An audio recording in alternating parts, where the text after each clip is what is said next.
Okay, so I didn't know if I wanted to make a video on this because it is a bit strange, but I've been thinking about it a lot. So a while ago, I made this video on Wuthering Waves, and it was not that positive of a video, to be fair. There's just a random chair, and I got some comments basically saying that like Wuthering Waves isn't a Genshin clone. It's not Tower of Fantasy.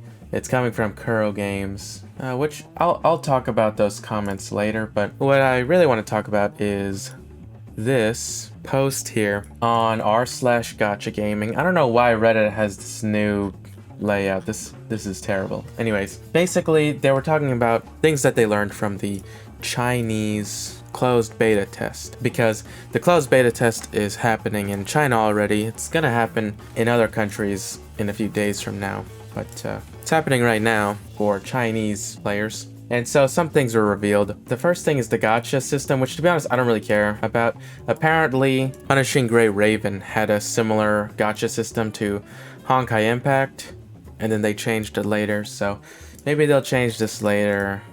Whatever. If it's exactly the same as Genshin, then that's fine, honestly. I don't really care. The main thing that I'm a little worried about is the story and the gameplay, because that's the two things that I really care about. This guy says that there is a lot of grinding, and specifically, you can't see the stats of the things that you grind until they reach a higher level. They're just doing all these things to make it so that you have to grind a lot, which is probably the biggest annoyance with any gacha game, is the endless grinding. Like, preferably what you'd want is just, you do dailies or whatever, and it's automatic auto battle system or something like that. Preferably there is no dailies, but I get they need you to play the game every day. When you have to grind, it's just cringe, man. I don't know. I just don't want to do it. It makes me not want to do it. Like, when I know that the game's not going to be fun at the end game, it makes me not really want to play the game, because there's only going to be this small portion of me playing where it's actually fun. Maybe like the mid game. And maybe it's worth it then to play the game for the mid game, but I don't know. It's a gacha game. I want to play it like pretty often, because that's what you do with gacha games.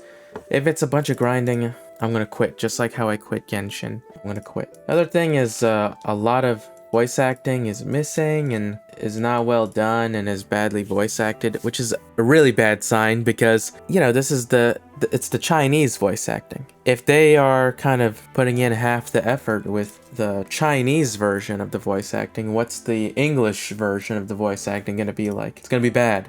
Okay. Also, okay, there's this comment here that explains the Chinese community's response. And basically, what they say is the game is disappointing and the plot is like kind of not that great, old-fashioned.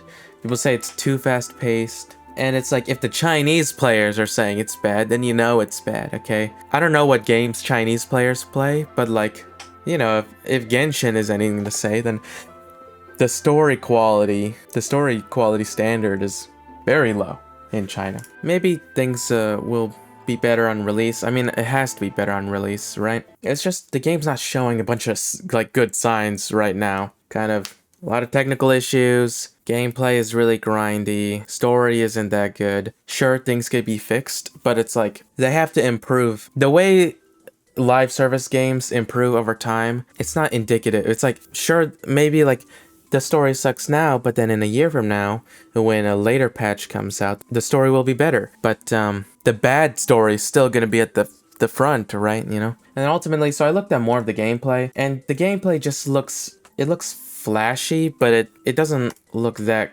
fun. I mean, I have to play it in order for me to tell. But it kind of reminds me of like Kingdom Hearts 3 or something like that, where it's like, oh, this really flashy combat. But for example, I prefer Kingdom Hearts 2 and that combat system, Not to say Genshin is Kingdom Hearts 2 combat. Genshin does not have good combat, but what I'm trying to say is that it looks flashy, but that's it. And then I did want to talk about some of these comments, because I haven't responded to any of them, mainly because a lot of these points here with the comments are making, I do kind of agree with. You know, they're a little bit mean, but you know, I kind of get it. Like, let's watch someone who hasn't played PGR talk about Wuthering Waves when he doesn't know anything.